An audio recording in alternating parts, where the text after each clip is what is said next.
And so it is.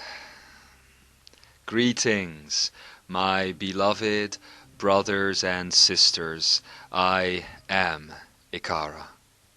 It is my great honor and pleasure to welcome you home to Pioneers College after a journey that took you many lifetimes to complete. My heart does not attempt at welcoming you to any type of organization, nor does my hand beckon for you to enter the walls of restriction or guruship. I, Ekara, greet you at a place of recognizing our equal footing and ancestry, in the hopes of activating within you the rebirth of your own deeply rooted potential, your own sense of power and mastery. As Adamus Saint Germain, who is in close creational connection to this school, has said on occasion, Pioneers College is an ascension school, which is not about finding followers, but about activating leaders, way-showers, and pioneers of consciousness expansion.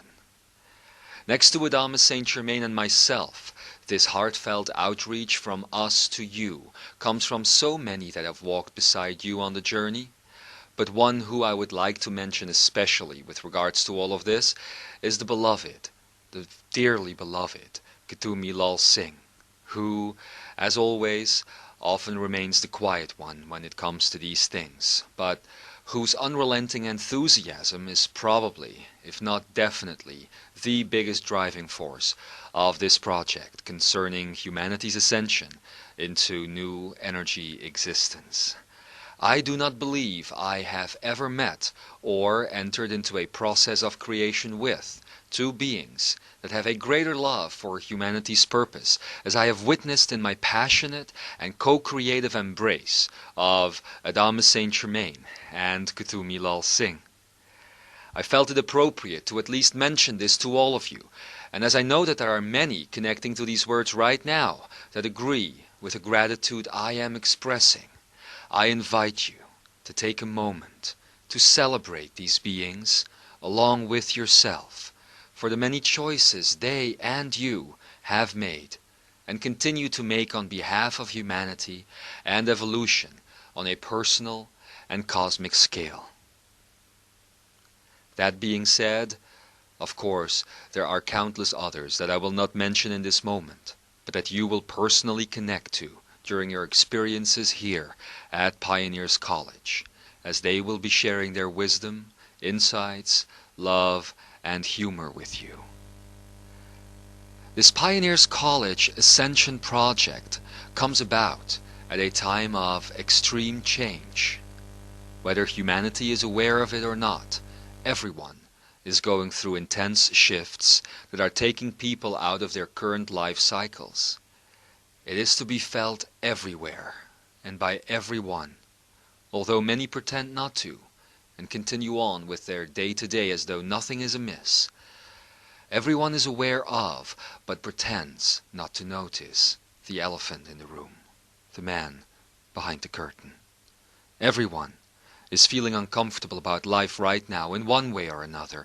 Everyone notices the pressure of their own life cycles that have generated stuck patterning and a detrimental, if not eventually lethal, linear causality, which for years has been celebrated under the guise of uniqueness as the spawned result of conscious and subconscious identity and personality formation.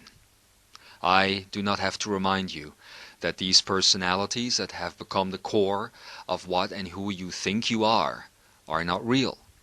They have nothing to do with your I am presence and are only formed around you as a strict network of do's and don'ts to benefit those that have had power over you for so long by manipulating this strict network's wants, needs, and desires. Of course, it is not my intent for this introductory message to become long-winded, nor do I wish to flood your gates with dreary information about any past or future vision. Yet, I do wish to remind you that humanity, and many other races with it, has been mentally ill now for a long time. In many cases, this has led to a sustainable insanity, and this, in many of your Earth's cultures, is the normal blueprint at current of a person's identity.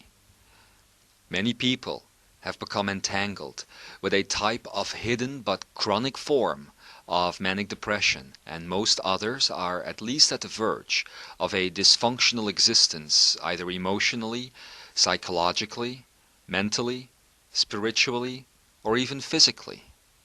Many, however, would also disagree with me, as they would not see the evidence of this when they look around them in life.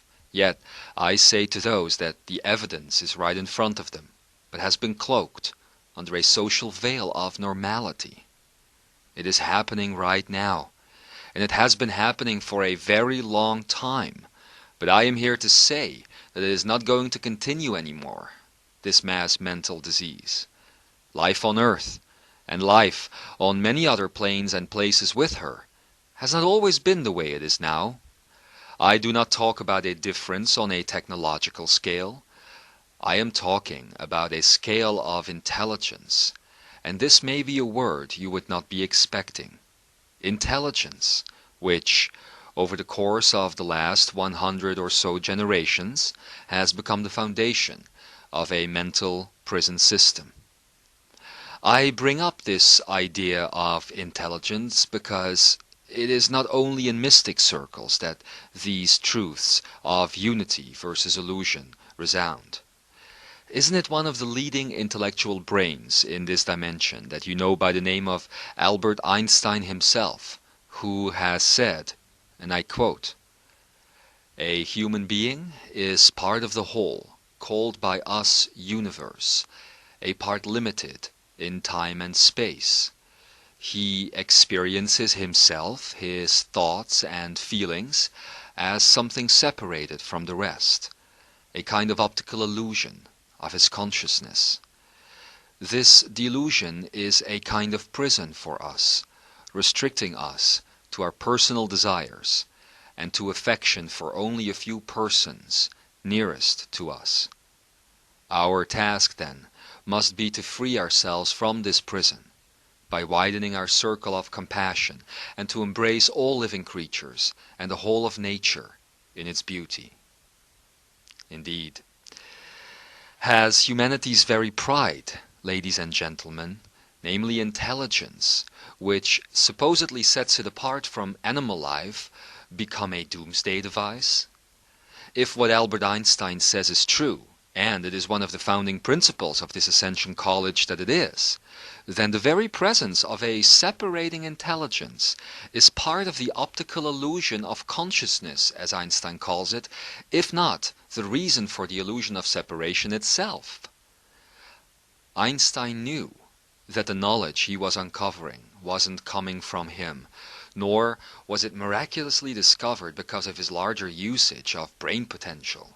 It came from the universe itself, and it would only come to Einstein whenever he realized that he was, in fact, meticulously connected to the universe, if not containing within himself the universe itself, in all of its infinite dimensions of potential. Einstein knew that his mind and brain could only take him that far, and that from a certain point onward he had to trade logic for intuition, knowledge for knowing, and wisdom for imagination. Whenever he got to that part where mathematical logic would no longer suffice, Einstein would rest his head quite literally and dive into the dimensions of expansive consciousness. His preferred vessel for this was sleep, in front of his blackboard, in fact. Typically, as he rested in his comfortable but worn-out chair, he would hold a stone in his hand that he jokingly would call his philosopher's stone. The moment he would actually drift off into sleep, this stone would fall from his hand and would awake Einstein with, quite literally, the answer right in front of his nose. He had connected to the totality of the universe in that moment of near sleep, and knowledge simply was available to him as he gave up the linear principle. Sometimes there would even be moments when Einstein would not hear the stone hit the floor, and when he would wake up hours later, the answer would be on the blackboard, written down. Einstein was a subconscious channel who later on would become conscious in his constant connection to the universe and to Creator. As such, in Einstein's case, personality was not present as the dominant operating system within his consciousness, you see. His larger brain, as it is often referred to, with increased neurosynaptic activity, allowed him to not make connections on the level of neurosynaptic pathways when an interdimensional breakthrough was needed for his concepts to make sense. Instead, this brain allowed him access to the universe, as it truly carried within itself an active pineal lobe, and as such an akonai. This type of setup, let's call it, is what Pah Ekara call the sharpened mind, and it is the type of intelligence that will be sustained in these new energy times. It is this sharpened mind that you will develop as well in the coming years, although it is only a minor spectral of the total spectrum of your ascension training, a training which will result in the ability to no longer be limited to a specific set of values, but free to experience infinite variables called attributes within a non-specified continuum. Although few people ever knew this, in the last 10 or so years of his life, Einstein became what is known as the keeper of mystery, meaning that he became responsible for maintaining a certain set of crystal discs that contain cosmic knowledge as experienced from Earth's point of view. These crystal discs were handed to him by none other than Adamus Saint Germain, who has worked closely with Albert over the years and became a steady guide in his research for consciousness expansion and his desire to explore the undefined. Of course, when I mention these crystal discs, do not think I am referring to a material manifestation. These discs really are vibratory spaces with frequential sequencing on a crystallized level that allows for infinite amounts of information storage. Among this information is knowledge that has not resurfaced for hundreds of thousands of years, not even during the days of Lemuria or Atlantis. The time was not ready for it, but now it is.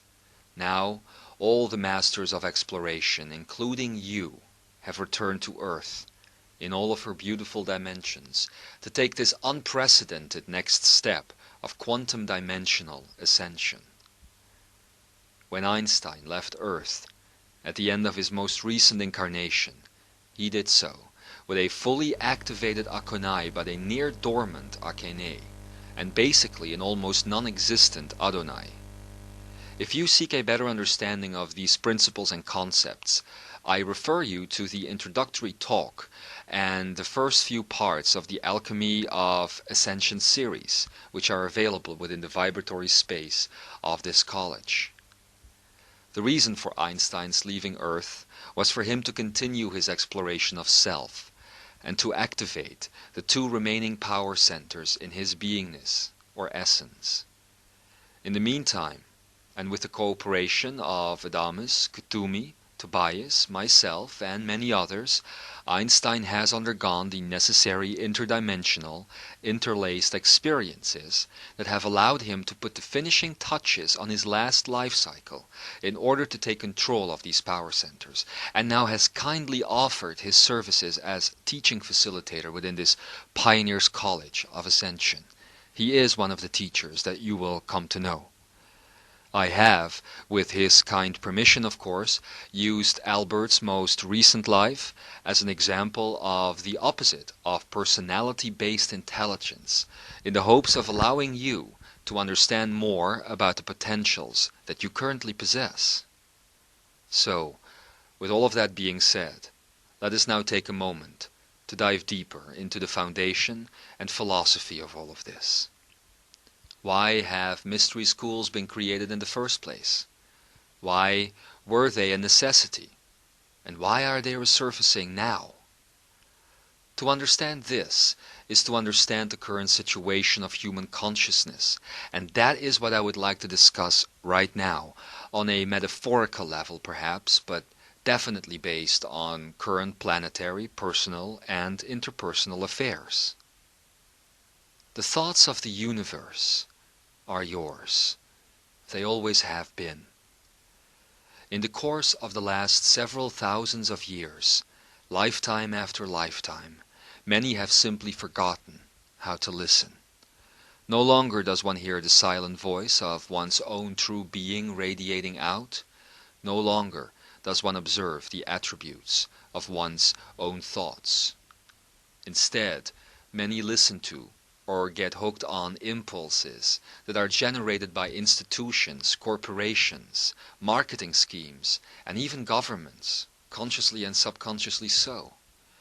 From the moment we learn language and attend schools with knowledge and history generated by said institutional forces belonging to cultures and societies, these impulses slowly but surely close us off to the true natural vibrations and frequencies of the self-creating universe, and we lose our knowledge of the God that lives throughout all, including the infinite dimensions of self. Humanity, and so many races with it, has been in prison for so long. It will continue to remain in prison until enough people discover the truth of the illusions that they have believed and existed in for thousands of years now. About 100 years ago, these illusions were still subtle enough in their creational impact for their parasitic qualities to go mostly unnoticed. The parasite, so to speak, did not immediately disease the host, but gradually took control of its new feeding grounds.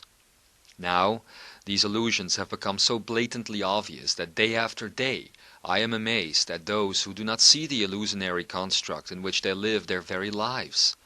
The prison is not made of bars and metal, but of thought brainwaves, belief systems, and so much more. A world where the consumer, in fact, has become that which is being consumed. The systematic presence and recurrence of these belief systems from very early childhood onward, lifetime after lifetime, creates a type of energy patterning which shows up in matter as a standard type of neurosynaptic pathways in the brain. The collection of these pathways and their ability to interact with one another is heavily reliant on cultural and social imprinting of the emotional field, again from a very early age onward. All of this means that the parasite has quite effectively penetrated the building blocks of life, the biological DNA, with a favorable preset to form these neurosynaptic pathways as the standard modus operandi for the brain. Another attribute of the depth of this penetration is a predetermination on a DNA level of the human brain to obey certain types of energy expressions and vibratory fields that have to do with authority. Ultimately, the parasite manifests itself and takes over the conscious awareness in the form of that which is now called a personality or an identity. At that moment, exponentially so, the free, conscious human being has become an intellectually enslaved human animal, thinking it is an independent person, but having now forgotten the part of itself which is the underlying and sovereign I am, the reason for life itself. The good news is that the damage is definitely not irreversible, and it only exists within what has been labeled the subfrequential pockets of reality. The subfrequential parasite can be removed, or rather it can be balanced out, neutralized, integrated. Humanity and many other races have come to this point now in a seemingly unconscious way, where many think that we have arrived at a critical moment of choice. I, however, happen to know that on a level of intercreational mass consciousness, which is also interexpressive by the way, this choice has been made. You can discover more about all of this in the libraries of this Ascension School if you prefer to know more details, and I would encourage you to do so at your leisure. The point I want to get to, as far as this part of my introductory talk is concerned, is that all I have discussed with you so far is not as unfamiliar to you as you may think, nor is the arrival of this so-called parasite of personality a mere coincidence. The same goes for the extensive knowledge you instinctively carry about reality, and this active ascension school, and this whole time of choice. None of these things are a coincidence. In order for you to truly understand this, however, I must ask for your trust and discernment, as I am about to share with you some archaic memories which you are not carrying in your current physical brain. These are memories of times long gone, before this body you now sit in was created. To do so, I will go somewhat deeper into the main theme of this talk, and it's a topic that has triggered fantasies for many of you, the great mystery schools of the past, which have been around in one way or another for thousands of years. You who are hearing or reading these words right now have also been around for thousands of years, as you have been connecting to these mystery schools lifetime after lifetime in your search for meaning in an ever-increasing meaningless world. As you originally came into this vibratory space-time you call the third dimension, you entered with a heart and soul of exploration. It would be your chosen task to define the undefined space-time that was here, beginning with the most exposed layers and burrowing your way deeper into it until you would reach the bottom. In your enterprising spirit, you quickly became aware, though, of the veil of forgetfulness and your strong desire to remember who you are, where you came from, and where you were going at all occasions. This is when your connection to these schools started, a tie that would stay for incomprehensible amounts of time. There came a point, however, when you had learned all that you could learn, a time even where you had mastered the art of cross-lifetime memory retention. That being achieved, many did not know what to do or where to go next. With the theory now firm in place and even turned into practice, some decided to start their own schools from a place of good intent, but quickly found that this endeavor could not lead them to a place of excitement and zest for life. Something else was needed. It was at this time that one raised its head and stood tall against the inevitable. Many knew it had to be done, but only one had the audacity to actually do it. This one I am referring to, you now have come to know as the ascended being, Adamus Saint Germain. A principal of many schools at that time, and an old pupil of mine, Adamus had had a seat on the Mystery Council for quite some years. The Mystery Council was meant as an umbrella organization to unify and at the same time maintain the secret nature of the schools. Adamus, in strong telepathic connection to all consciousness pioneers of that time, sent out a message claiming that the mystery school system would sink into the metaphysical depths of the ocean, passing into the realms of Lemuria and Atlantis, that they would disappear into the mists, much like Avalon, until the time comes that the veils of forgetfulness, which have now become a hindrance for us enlightened ones, can be lifted. Adamus continued what to me and those like me has become a timeless speech. I quote, "In the meantime, I urge all of you to seek the most normal lives you can, and to do that which you have in all your years of connection to your school not been able to do, to take the final test. Bury all of your wisdom and gained sense of self deep within the chasms of your essence shining through. In short, I am inviting you to close off from the light one last time, to take the plunge and see if the wisdom has been installed within you deep enough for it to resurface even without stimulation. As Adamus went on with his telepathic speech, he reminded each of you to the importance of this final test, not just for yourself, but for all that you would encounter. In short, you would become a shining beacon in the night, without any memory or association to your enlightened past. Most importantly, however, and what tipped everyone over to Adamus's point of view, was the fact that you could explore the realms of the non-self one last time before fully emerging into the land of self, the edge of which you have now reached. All could see the validity of this idea, and it was executed shortly thereafter. From that moment on, Adamus Saint Germain would take responsibility in his own way to maintain the wisdom and memory of these schools on earth as far as he could.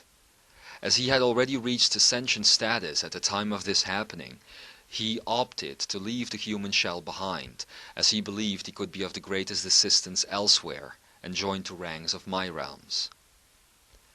This tale is not meant to be a history lesson. Rather, it is yours. And if you like, you can feel its truth inside of you at this very moment. Carry it with pride. In your final test, namely this lifetime you are currently experiencing, you have made it your task to collect the pieces of your puzzle once and for all. All the knowledge you had built up over the lifetimes, now found in only one. Achieving this has been the goal of your life, until you hit this point, this very moment. Take some time to reflect on this. I believe many events will begin to make more sense, do they not? Knowing all of this, I want to bring up a very important reminder that you may need now that you are in the process of adapting your current life cycle. Do not mistake 20 or 30 or 50 odd years, maybe even, or more of personal history with the importance of thousands of years of soul experience. People do this so often, as it is part of the Personality Parasite program running in the brain. I do not need to remind you that humanity is not a race, it is an attitude, and this attitude reaches across your lifetimes. You, quite literally, mark the beginning of this, as you are in the process of, or have already, in some cases, broken free from the parasite program. Before I move on to the next thread in this talk, there is one more thing I wish to mention. I have not finished discussing with you the whole of Adamus's telepathic plan. There was another part to it, and this was the idea that all of you doing this would lead to a type of drilling effect. What is meant with this is that many, if not all, of you have willingly chosen to drill as deep into subfrequential reality as humanly possible, quite literally, so that the snapback effect of humanity waking up from their personality dream would have the most reach and momentum possible. Imagine a rubber band that is stretched to its maximum, and you will know that upon release the most energy and speed will be released in restoring the rubber band to its original shape. This snapback effect has now happened for you, and is about to happen for all of humanity in the coming years. It happens in that moment when you simply can no longer ignore the calling of your heart and soul to be an explorer once more. This idea is captured in the essence of Explorism, which is the main philosophy behind ascension schools such as this Pioneers College. Explorism is an active and expressive, heartfelt way of existence.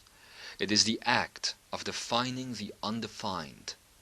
This idea was very much alive in Lemurian, Atlantean, and Aramaic times, and it was the foundation for the mystery schools that we have now discussed, and that you attended during many of your life cycles. In different places it may have meant slightly different things, but the core was always the same. You are the heart of all things, and in that beingness you are the expressor and the expressed within all things. When this central reason for being is acknowledged, one recognizes one's own explorer spirit. Now when this becomes manifest, the surrounding interactive and holographic universe receives a key from your 142 strands of energy DNA. This key tells the holographic universe, which is an expression of you, that you are ready for a high-level pursuit of the game of explorative existence, and the universe will then respond in manifesting realities that will sustain this endeavor as long as it remains pure. Meaning, as long as it is experienced from the vantage point of the highest frequential speed of the vibratory space. Even though you would imagine otherwise, this life cycle you are now experiencing is considered by your soul as the height of Explorism itself, the greatest challenge you have ever given yourself, and, beloved brothers and sisters, you have just succeeded in mastering it. Don't take this lightly. Now is the time to realize that you are indeed not a flesh and blood human, but that you are a 12 vibrational being, existing on a spectrum of 144 frequencies, 12 for each vibration. This has been told to you so very often, but now it is actually possible for you to feel it and live it if you only allow it. These 12 vibrations, of course, are connected to your 12 senses, and in the Alchemy of Ascension series, I, Ekara, will discuss this idea with you in a set of exploratory talks that are designed to make you remember and use these senses once again. The parasitic patterning of personality and emotion, which we have discussed in the course of this talk, has been in place to keep you locked into the lowest possible frequency within each vibration. This idea is why it is possible for others to control your choices and potentials. It was the foundation of old energy existence, the notion that made the follow the leader paradigm possible to begin with. The reason is simple. Consciousness and awareness at that low a frequency level is sluggish and cannot make a proper choice, which is why it gladly accepts any so-called logical choice which is offered. The mind-ego-personality construct is a creation then to cope with this perceived lack of frequency speed, and now has come to replace, in some cases, all energy senses which connect you to this interactive experience in a holographic universe we call life. Again, I and others will go deeper into all of this as this college's curriculum is generated. At the beginning of this talk, I opened by stating that humanity has arrived at a time of great change, and of course I, Ekara, am not the only source declaring this. It is felt and talked about in every part of your personal lives as well, but it is even measurable. Today, science is beginning to agree with the knowing of your soul, as its tests and observations have shown that this solar system and this universe with it is increasingly speeding up the amount of particles that is being generated by the sun, as has the vibrational speed of those particles increased. Simply put, science now understands that what they once considered a vacuum no longer is empty space. And this, ladies and gentlemen, announces the arrival of new energy. It is that simple indeed. This increase in particle presence and particle speed is also supporting scientific evidence of the coming quantum ascension, as I've previously explained. From a science point of view, ascension is reaching a higher level of energetic vibratory existence on a personal and a universal scale. Now, this is happening, and it is unstoppable, as it is a universal and benign phenomenon. Also, it is where you, dear Master Explorer, come in. All of what I have discussed so far in this introductory talk in honor of the start of this Ascension College leads me then to the following. Everything that all of my colleagues, and me included, have ever shared with you was in preparation for what is to come now. Everything that you, as a soul, have ever done was in preparation for what is ahead. The time for theory, the way you have known, has come to an end. You are awake, ready, and able. You are exactly where you need to be, and you should celebrate that fact. The only thing that can hamper you now, as I have already indicated, is the little problem of your past experiences of this lifetime and your associations to them. This is the only thing that can possibly hold you back at this point, and you have prepared for that eventuality a long time ago as well. Now is this moment here, ladies and gentlemen, to claim that unexplainable strength that rests deep inside of you and only wakes up once in every lifetime, allowing you to do what you and others once thought of as the impossible. We, and this college, and all that it means, are here to support you in continuing on with your choice for ascension, knowing that you are making it for the right reasons. We will be your community when you need it, embracing you in your sovereign differences. As I have said at the very beginning, we are not an organization. We, together with you, are simply what is needed now, as it is the continuation of your path to do this. The rise of Pioneers College comes at a time of perfect holographic alignment. We have chosen April 11th, 2009 to make the college's stamp on linear reality for numerological reasons, as it fits the unfoldment of the universe and all things. In numerological theory, this date equals an 8 with, in its core, an 11 as a year stamp. These are the perfect holographic qualities to stimulate the attributes of infinity and mastery on both an internal and external level. The moment, in other words, that God or you meets God or you, and you truly recognize who you are and fall in love, so to speak, with all things around and within you. It is at this time that this unexplainable strength I was telling you about earlier clicks into place. You simply activate and know from deep within that there is no more turning back. You will know exactly what I mean if you are one who has already felt this or is currently feeling this. It is because of this 8-11 balance that the first year of this Ascension College will deal with returning to you the necessary insights and the like in order to let the walls of your life fall away and to bring back from deep within you the tool of cross-life cycle memory retention. In other words, this first year will focus on getting you back on track to a point that you may begin to access more of yourself and everything that comes with it. This is why you have been preparing for all these many years in some cases, to get to this point. Now the following years, each time on April 11th, will bring the numerological pattern of a 1, in 2010 with a 3 at its core, and in 2011, of course, a double 11.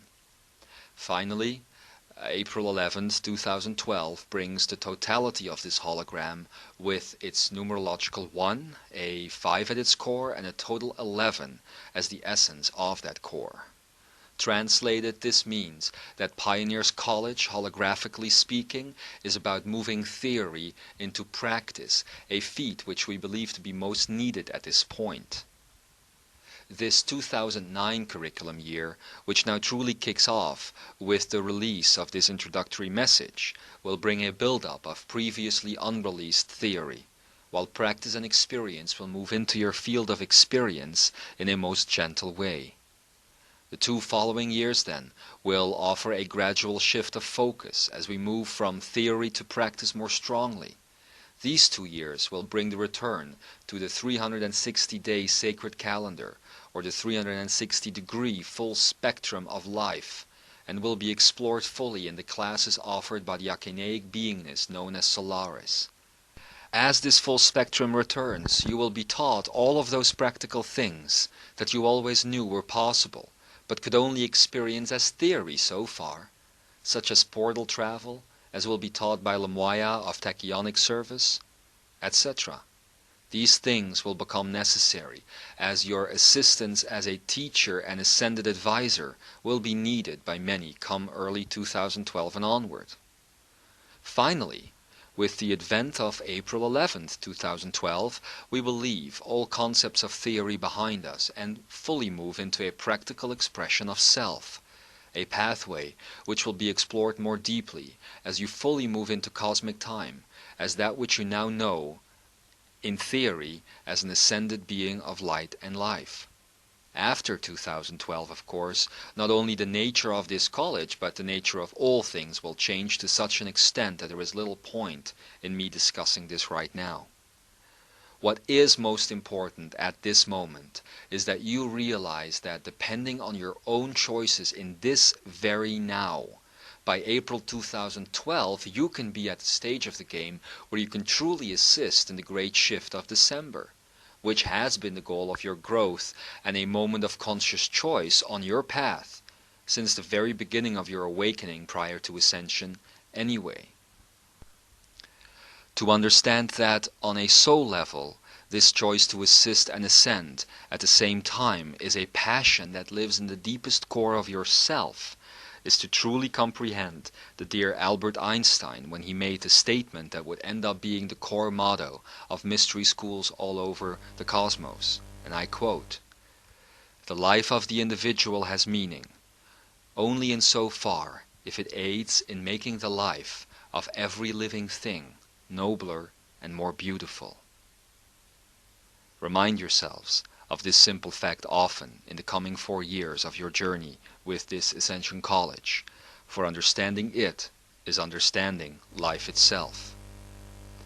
The time has finally arrived, dearest consciousness explorers, dearest mystics, to stop fighting the ego, or anything for that matter. Lay down your arms today and start walking away from your past personality. Let go of your attachments that you built up in this current life cycle and reconnect to the mission and path of your soul. One is linear, the other is eternal. If at any point during the coming times letting go of 3D feels difficult for you, I remind you to not take this type of difficulty personal. Treat it as impersonal, for that is what it is, and it is what will make the difficulty go away with a speed that will quite definitely surprise you. You are at the verge of leaving a subfrequential vibratory space, or a dimension as you have come to call them, and breaking through the very edge of the 3D eggshell can be challenging when you are not properly prepared. Preparing yourself can only be the result of knowing your true environment. In this case, the 3D energy field or vibratory space has the exact same build-up as one of the most common things within your material universe, and that is the concept of a cell. Think about the many trillions of cells in your body and how their cellular structure is created. All cells have a nucleus, or a cell core, and a cellular boundary. The stuff that makes up your cellular core is exactly the same as what makes up the boundary wall of the cell. Not only is it the same structure, but both the cell's core and border carry a similar type of density. This means that the feeling you will have when you are near the cell's core is as dense and compressive as the feeling near the cell's edge. Only between the cell's core and the cell's edge is any level of sustainable density, I would say. This is why most people, even though they are so close to letting go of the 3D eggshell, get discouraged because of the density.